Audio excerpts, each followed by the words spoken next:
కవిత bail పిటిషన్లపై విచారణ రేపటికి వాయిదా పడింది. తదుపరి విచారణ రేపు మధ్యాహ్నం 12 గంటలకు వాయిదా వేశారు ఢిల్లీ హైకోర్టు. 40 నిమిషాల పాటు వాదనలు వినిపించారు కవిత తరపు న్యాయవాది.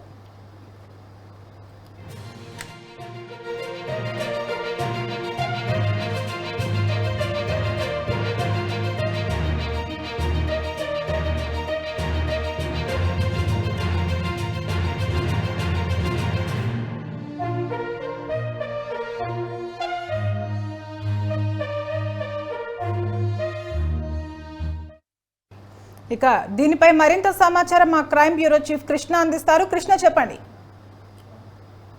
రంగని ఏదైతే తనకు ఈ లిక్కర్ స్కామ్ కేసు వ్యవహారానికి సంబంధించి బెయిల్ మంజూరు చేయాలంటూ కవిత ఢిల్లీ హైకోర్టులో పిటిషన్ దాఖలు చేయడం జరిగింది. ఈ రోజు అటు ఈడీతో పాటు సిబిఐ అధికారులు కూడా కౌంటర్ దాఖలు చేసిన క్రమంలో ఏదైతే బెయిల్ పిటిషన్ వ్యవహారానికి సంబంధించి కవిత తరపు లీగల్ టీం దాదాపు 45 నిమిషాల పాటు దానిపైన వాదనలు వినిపించారు. ఈ కేసు వ్యవహారానికి సంబంధించి అసలు కవితకు సంబంధమే లేదు, అయినా కూడా ఈడీ అధికారులు కావాలని రాజకీయ కుట్రకోణంలో భాగంగా ఆమె మీద కేసు నమోదు చేయడం, ఆ తర్వాత ఆమెను అరెస్ట్ చేసి ఆమెని కస్టడీలోకి తీసుకొని విచారణ కూడా చేపట్టారు. ఆ తర్వాత సిబిఐ అధికారులు కూడా అరెస్ట్ చూపించి ఆమెని కస్టడీలోకి తీసుకొని విచారణ చేపట్టారు. ఈ కేసులో ఇక కవితను విచారణ చేయాల్సింది, ఆమె నుంచి వివరణ తీసుకోవడం కానీ ఆమె నుంచి స్టేట్మెంట్ రికార్డ్ చేయడం కానీ అన్ని పూర్తయిపోయినాయి. దాదాపు 2 నెలలుగా ఆమె కోర్టులో ఏదైతే తిహార్ జైల్లో ఉంది. దీని మీద రావాల్సిన కోర్టులో అనేక సార్లు బెయిల్ పిటిషన్ కోసం అని చెప్పేసి దరఖాస్తు చేసిన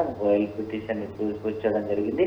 సో కవితకి బెయిల్ మంజూరు చేయాలి, ఈ కేసు వ్యవహారానికి సంబంధించి సాక్ష్యాలను కానీ ఎలాంటి ప్రభావితం చేయడం, బెదిరింపులు చేయడం అనేది జరగదు. ఆ తర్వాత ఆమె ఎప్పుడు ఈడీ అధికారులు కానీ సిబిఐ అధికారులను విచారణకు పిలిచినా ఆమె ఖచ్చితంగా హాజరవుతుంది, వారికి సహకరిస్తుందని చెప్పి కవిత తరఫున న్యాయవాదులు కోర్టులో వాదనలు వినిపించారు. అయితే కోర్టు ఈ వాదనలు విన్న తర్వాత రేపు మధ్యాహ్నం 12 గంటల ప్రాంతంలో వీటిని మళ్ళీ తిరిగి ఒకసారి వాదనలు వింటామంటూ విచారణ వాయిదా వేయడం జరిగింది.